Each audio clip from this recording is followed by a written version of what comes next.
हरे कृष्णा। ओम नमः शिवाय। प्रिय भक्तों, अनंग त्रयोदशी के दिन अनंग देव का पूजन किया जाता है। अनंग का दूसरा नाम कामदेव है। इस दिन भगवान शिव का पूजन बहुत ही बड़े पैमाने पर संपन्न होता है।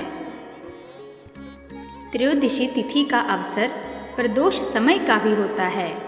इस दिन यह दोनों ही योग अत्यंत शुभ फलदायक होते हैं। अनंग त्रयोदशी का उपवास दाम्पत्य में प्रेम की वृद्धि करता है। गृहस्थ जीवन का सुख व संतान का सुख प्राप्त होता है। पुराणों में भी इस दिन की महत्ता को बताया गया है। इस दिन अनंग देव का पूजन करने से भौतिक सुखों की प्राप्ति होती है। अनंग का एक अन्य नाम कामदेव है। अनंग अर्थात बिना अंग के। जब भगवान शिव ने कामदेव को भस्म कर दिया तो रति द्वारा अनंग को जीवित करने का करुण वंदन सुन भगवान ने कामदेव को पुनः जीवन प्रदान किया, किंतु बिना देह के होने के कारण कामदेव का एक अन्य नाम अनंग कहलाया। इस दिन शिव तथा देवी पार्वती जी का पूजन किया जाता है। इस पूजन द्वारा सौभाग्य, सुख, ऐश्वर्य की प्राप्ति होती है। इसके साथ जीवन में प्रेम की कभी कमी नहीं रहती। इस दिन पूजन करने से वैवाहिक संबंधों में सुधार होता है। प्रेम संबंध मजबूत होते हैं। इस दिन कामदेव और रति का भी पूजन किया जाता है। इस त्रयोदशी का व्रत करने से संतान सुख की प्राप्ति होती है। इसके अलावा दिसंबर माह में आने वाले अनंग त्रयोदशी को मुख्य रूप से उत्तर भारत में बहुत उत्साह के साथ मनाया जाता है। अनंग त्रयोदशी के दिन गंगा जल डालकर सर्वप्रथम सुबह स्नान करना चाहिए। साफ शुद्ध सफ़ेद कपड़े पहनने चाहिए। भगवान शिव का नाम जाप करना चाहिए। गणेश जी की पूजा करनी चाहिए और श्वेत रंग के पुष्प अर्पित करने चाहिए। इसके अलावा पंचामृत, लड्डू, मेवे व केले का भोग लगाना चाहिए। शिवलिंग पर जलाभिषेक करना चाहिए। साथ ही दूध, दही, ईख का रस, घी और शहद से भी अभिषेक करना चाहिए। इसके साथ ही ओम नमः शिवाय मंत्र का जाप करते रहना चाहिए। भगवान शिव को सफ़ेद रंग की वस्तुएं अर्पित करनी चाहिए। इसमें सफ़ेद वस्त्र, मिठाई, बेलपत्र इत्यादि को चढ़ाना चाहिए। इस पूजन में 13 की संख्या में वस्तु भी भेंट कर सकते हैं, जिसमें 13 सिक्के, बेलपत्र, लड्डू, बताशे इत्यादि चढ़ाने चाहिए। पूजा में अशोक वृक्ष के पत्ते और फूल चढ़ाना बहुत शुभ होता है। साथ ही घी के दीपक को अशोक वृक्ष के समीप जलाना चाहिए। इस मंत्र का जाप अवश्य करना चाहिए।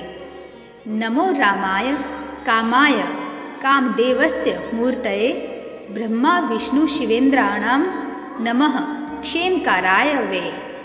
यदि संभव हो तो व्रत रखना चाहिए। इसमें फलाहार का सेवन किया जाता है। रात्रि जागरण करते हुए अगले दिन पारण करना चाहिए। इसमें ब्राह्मण को भोजन कराना चाहिए और धन इत्यादि दक्षिणा स्वरूप भेंट करनी चाहिए। प्रिय भक्तों, अनंग त्रयोदशी व्रत की कथा इस प्रकार है। दक्ष प्रजापति के यज्ञ में सती के आत्मदाह के बाद भगवान शिव बहुत व्यथित होते हैं। वह सती के शव को अपने कंधे पर उठाकर चल पड़ते हैं।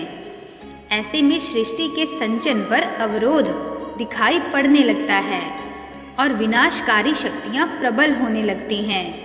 भगवान शिव पर से सती के भ्रम को खत्म करने के लिए भगवान विष्णु ने उसके शव को खंडित कर दिया और तब भगवान शिव ध्यान में लग गए।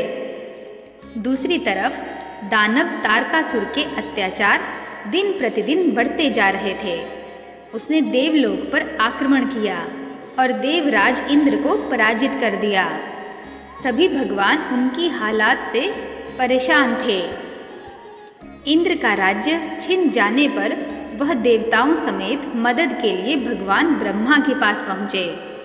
भगवान ब्रह्मा ने इस पर विचार किया और कहा कि केवल भगवान शिव का पुत्र ही तारकासुर का वध कर सकता है। यह सुनकर सभी चिंतित हो गए, क्योंकि भगवान शिव सती से अलग होने के शोक में ध्यान कर रहे थे। भगवान शिव को जगाना और उनका विवाह करवाना सभी देवताओं के लिए असंभव था। कामदेव ने भगवान शिव को त्रिशूल से जगाने का फैसला किया। कामदेव सफल हुए और भगवान शिव की समाधि टूट गई। बदले में कामदेव ने अपना शरीर खो दिया, क्योंकि भगवान के तीसरे नेत्र के खुलते ही कामदेव का शरीर भस्म हो गया।